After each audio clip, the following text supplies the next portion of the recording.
Can I grab your name? I'm a concerned citizen now. That man on the phone with a 911 dispatcher, Michael Jane, who's accused of hitting and killing a Utah officer back in May of this year. Yeah, in an exclusive to this investigation, we learned that Michael Jane called 911 before his alleged involvement with Sergeant Bill Hooser. Now, Brian Cheney's been following this case extensively and shares the 911 call from that day. In the 911 call, you don't hear officers make a traffic stop on Michael Jane in Santaquin that day. However, you hear his voice beforehand, asking if troopers are responding to his call. We have an officer down. Officer down. Sunday, May 5th, 2024, at 5:54 a.m. 911, what is the address of the emergency?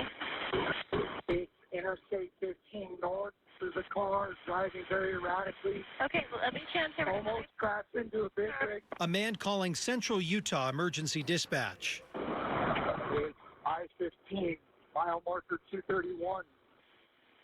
Okay, what are you reporting? There's a big rig. It's in distress. The voice you hear is Michael Jane, Okay. the man accused of hitting and killing Santaquin Police Sergeant Bill Hooser with a semi-truck, just moments after this call. All right, and what is your name? Concerned citizen. Can I grab your name? I'm a concerned citizen now. Yeah, that's the first one. Brent Jex, Executive Director of the Utah Fraternal Order of Police, listening to the 911 call for the first time. Okay, and what is your name? I wish to remain anonymous. Yeah, I've never heard that before from somebody calling to report in. Jane never gave his name to the dispatcher, but the conversation continued. Okay, and what is happening? There's members of the Hells Angels that are targeting a truck driver at exit 233. I remember that morning and we heard that there was a report of people on the back of the truck, but I hadn't heard that it was supposedly Hells Angels. Okay, and how many people are there? There's two. Okay, and are they on bike? One of them was on the semi. And where is the other? In a car. It sounds like he came up with some concepts without knowing that Hells Angels don't ride in sedans. Hells Angels ride on motorcycles. Throughout the call, Jane repeatedly asks how soon troopers will arrive. How far is the trooper out, ma'am? We're sending them that way now. How far, ma'am? I do not know. Jane vaguely provides a description of a semi-truck and another car. Sir, can you tell me what the name on the semi is? Are you still there? At one point on the call, Jane doesn't answer the dispatcher for nearly 2 minutes. Where's the trooper, ma'am?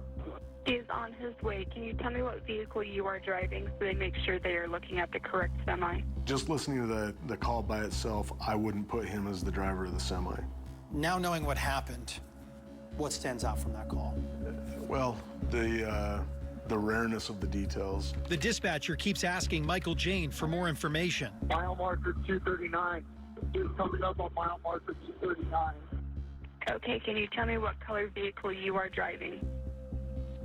The call lasts for about 10 minutes. Jane never tells the dispatcher what vehicle he's driving. I dispatched for a little bit before I was a cop, but one of the things that they drilled in is that, you can't relay information that you don't get. Exit 242, ma'am. It's on the Rich Parkway. Okay, are you still behind the semi? Can you see them? It's almost like he's got this image of what this would look like in a movie, and that's the story that he's trying to portray. Are you able to see any vehicles or an officer behind you? Are you still there? I think the dispatcher did a really good job of trying to elicit the information. There's just not enough to go off of to connect the dots, even knowing Are you still there? what the end result was. 10-4, we still have the driver. He's not complying. A few minutes after this call ended, officers located the semi-truck with Jane behind the wheel.